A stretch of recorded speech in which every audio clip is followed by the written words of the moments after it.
مجھے اگر تو بھوکا مارنا ہے تو اسی قبرستان میں مار دے، یا اگر میری زندگی باقی ہے تو میرے رزق کا انتظام کر دے۔ وہ رو رہا تھا 80 سال کی عمر میں۔ جب بندہ لاچار و مجبور ہوتا ہے تو پروردگار کو ہی یاد کرتا ہے۔ جانتے ہیں عمر ابن خطاب رضی اللہ تعالیٰ عنہ امیر المومنین مسجد نبوی میں تھے اور ان کی آنکھ لگی تھی، خواب میں رسول پاک صلی اللہ تعالیٰ علیہ وسلم تشریف لائے۔ کہا عمر، اللہ کا حکم ہے جنت البقیع میں جاؤ، ایک بھوکا آدمی کھڑا ہے، اپنے گھر سے کھانا لے جاؤ اور اس کی ضرورت کا انتظام کرو۔ نیند کھلی تو آپ نے دیکھا اللہ کے حبیب صلی اللہ علیہ وسلم کی طرف سے حکم آیا اور رب ذوالجلال کا حکم ہے۔ گھر سے عمدہ کھانا لیا، توشادان لے کر کے، کچھ مال و متاع بھی لے کر قبرستان میں گئے، ڈھونڈا کون ہے یہاں پر، تو دیکھا کہ ایک ہانپتا کانپتا ہوا 80 سال کا بوڑھا روتا ہوا نظر آیا۔ امیر المومنین اپنے ہاتھ میں توشادان لے کر اس کے قریب گئے، کہا تو بھوکا ہے؟ کہا ہاں بھوکا ہوں۔ بیٹھ چل میں تجھے کھلاتا ہوں۔ دسترخوان بچھا کر اسے اپنے ہاتھوں سے کھلایا اور اسے اپنی ضرورت کے مطابق جو ضروریات تھیں اس کی ضرورت کے مطابق وہ ساری چیزیں دی۔ وہ بوڑھا پوچھتا ہے آپ کون ہیں؟ حضرت عمر فاروق نے کہا میں عمر ابن خطاب ہوں۔ وہ ڈر گیا، حضرت عمر سے کون نہیں ڈرتا تھا کہ کہیں یہ کھلا پلا کر کے مجھے کوڑے نہ ماریں کہ زندگی بھر بانسری بجانے والا آج پکڑا گیا ہے، ہاں آج مجھے یہ سزا نہ دے دے۔ وہ کانپنے لگا، کہا کہ آپ یہاں کیسے؟ حضرت امیر المومنین کہتے ہیں میں خود نہیں آیا، مجھے اللہ کے رسول نے بھیجا، اور رب تبارک و تعالیٰ کا حکم آیا تھا کہ تو بھوکا ہے اور تو نے رزق مانگا ہے اور مجھے تیرے رزق دے کر کے بھیجا گیا ہے۔ وہ چیخ مار کر کے گر پڑا زمین پر اور رونے لگا، اپنے ہاتھ پھیلا کر کہا سچ فرمایا مولا تو ارحم الراحمین ہے، 80 سال تجھ سے دور بھاگتا رہا، ایک بار کیا تجھے میں نے پکارا، تو نے وقت کے امیر المومنین کو کھانا دے کر بھیج دیا۔ اللہ رب العزت کی بارگاہ میں نا امیدی اور مایوسی جو شیطان لاتا ہے اس سے بندے بھٹک جاتے ہیں، بہک جاتے ہیں، انہیں توبہ کی توفیق بھی نہیں ملتی۔ اسی لیے میرا مولا فرماتا انا عند ظن عبدی بی، رب تعالیٰ فرماتا میرا بندہ میرے بارے میں جیسا گمان کرتا ہے میں اس کے ساتھ ویسا سلوک کرتا ہوں۔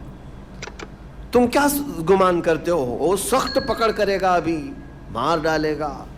وہ غفار ہے، قہار ہے، جبار ہے، لیکن ساتھ میں وہ ستار بھی ہے، وہ رحمان بھی ہے، رحیم بھی ہے۔ اگر رب تبارک و تعالیٰ ہر چیز پر پکڑ کرتا تو ہمارا تو جینا ہی نہیں تھا، یہاں پر اتنے گناہ ہو چکے۔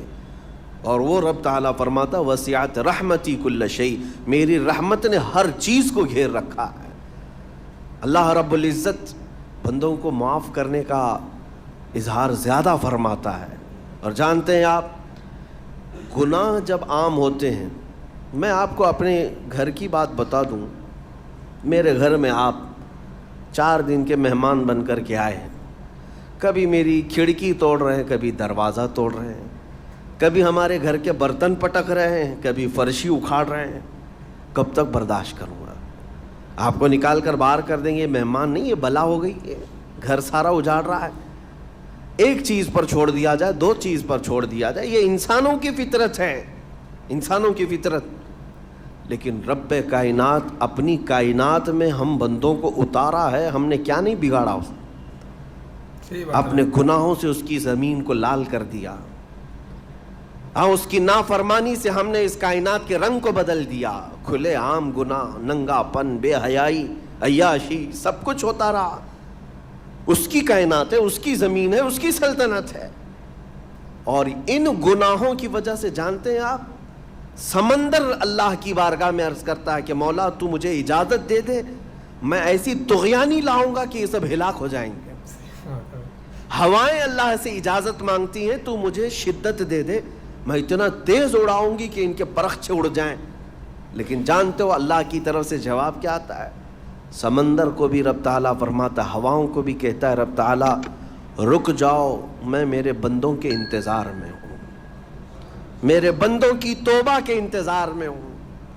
کہ میرے بندے میرے پاس لوٹ آئیں گے. اسی لیے اللہ کے حبیب صلی اللہ تعالیٰ علیہ وسلم ارشاد فرماتے ہیں اللہ تعالیٰ کو سب سے زیادہ خوشی کس بات کی ہوتی ہے جانتے ہیں؟ رب تعالیٰ اپنے بندوں سے کب خوش ہوتا ہے؟ مثال دے کر کے میرے آقا نے فرمایا, مثال دے کر سمجھایا. صحرا میں, ڈیزرٹ میں ریتیلے میدان ہوتے ہیں, اس کا سفر بڑا ڈینجر ہوتا ہے. آج بھی ڈیزرٹ ہیں بہت سارے, سہارا ڈیزرٹ کا نام سنا ہوگا. ہم گئے ہیں 200-250 کلومیٹر تک آپ چلتے رہو گاڑی, نہ ایک درخت نظر آتا ہے, نہ پہاڑ نظر آتا ہے, نہ گھر نظر آتا ہے, کچھ بھی نہیں. اس طرف میدان ریت کا اور آسمان لگا ہوا دکھتا ہے, ادھر بھی آسمان, تنہا ہم اکیلے نظر آتے رہتے ہیں. صحرا کا جو سفر ہوتا ہے بہت کٹھن ہوتا ہے.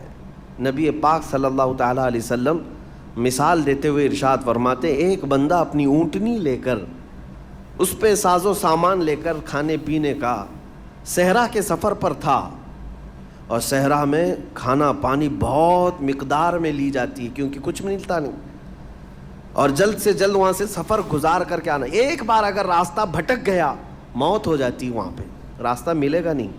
جس طرف بھی جاؤ تو لگے گا سیدھا ہی چل رہا ہوں, ڈائریکشن ہی نہیں پتہ ہوتے صحرا میں. حضور پاک صلی اللہ علیہ وسلم فرماتے ہیں ایک بندہ صحرا کے سفر میں اپنی اونٹنی کے ساتھ ساز و سامان لے کر سفر پر تھا. بیچ راستے میں اسے نیند آئی, سویا, سو کر کے اٹھا تو دیکھا اس کی اونٹنی ساز و سامان کے ساتھ غائب ہے. صحرا میں, بیچ صحرا میں. اب جو سواری تھی وہ غائب ہے, کھانا پانی تھا وہ غائب ہے, کچھ نہیں ہے ساتھ میں.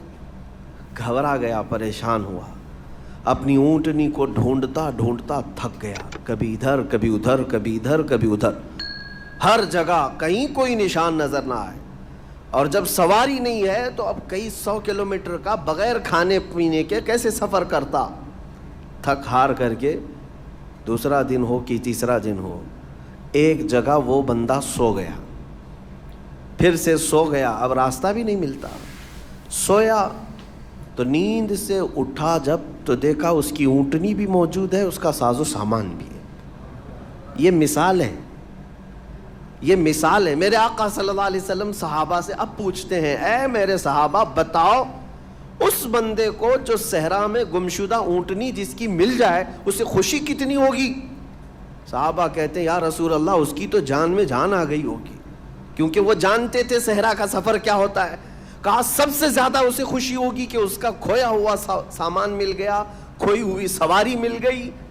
میرے آقا صلی اللہ علیہ وسلم فرماتے ہیں گمشدہ اونٹنی کے ملنے پر جیسے اس مسافر کو خوشی ہوئی, اس سے کئی زیادہ بڑھ کر کے رب تعالیٰ کو اس وقت خوشی ہوتی ہے جب ایک گنہگار بندہ واپس توبہ کر کے اس کی بارگاہ میں آتا ہے. رب تعالیٰ کی بارگاہ میں جب بندہ پلٹ کر کے آتا ہے, رب تعالیٰ فرشتوں پر اس بندے کو دکھا کر رشک کرتا ہے. ارشاد فرماتا ہے میرا بندہ میرے پاس آ گیا, میرا بندہ میرے پاس آ گیا ہے. سو گائز یہ تھی ویڈیو مفتی سلمان ازہری جی کی, اور اس میں یہ بتایا تھا انہوں نے کہ گناہ کر کے توبہ کرنا کیسا ہے. بھائی اوپر والا تو انتظار میں ہی رہتا ہے, انہوں نے یہ بتایا ویڈیو میں, اور اوبویسلی بات ہے. اور بھائی اگر ہم بار بار گناہ کریں گے تو ایک انسان بھی ہوتا ہے نا, وہ بھی معاف نہیں کرتا, لیکن اوپر والا پھر بھی کر دیتا ہے. بٹ یہ اپنے لیے یہ بھی ہے چیز کہ آپ بار بار سیم گناہ کرے جا رہے ہو, سیم چیز کرے جا رہے ہو, سیم چیز کرے جا رہے ہو, تو اوبویسلی بات ہے اگلا بندہ نہیں معاف کرے گا. اوپر والا بھی کہے گا کہ بھائی کتنی بار معاف کروں, وہ معاف تو کر دیں گے بھائی. اس چیز میرے کو کہہ رہی ہے تو بھائی معاف تو کر دیں گے بھائی, بٹ اوپر جا کے ہمارا انجام کیا ہوگا انت میں. تو یہ ہے کہ گناہ مت کرو. اگر آپ سے غلطی سے ہوتا ہے گناہ, تو اگر آپ جان بوجھ کے بھی چلو کر دیا آپ نے, ایک بار کر دیا, تو اس کے اگر آپ توبہ کرتے ہو تو دوبارہ زندگی میں وہ گناہ تو بھائی کرو گے مت. بھائی میرے کو سنا دیا تو ایسے کر کے اپنے اوپر بھی عمل کرے اس چیز کو. تو باقی یہ تھی ویڈیو مفتی سلمان ازہری جی کی. اور سو آپ کو ویڈیو اچھی لگی, ریئیکشن اچھا لگا, پتہ لگا ہوا بھائی کہ کیا ہے اس ویڈیو میں, کیا کیا چیزیں کرنی چاہیے, کیا نہیں کرنی چاہیے. So guys thank you so much for watching. Video ملتا ہے نیکسٹ ویڈیو میں.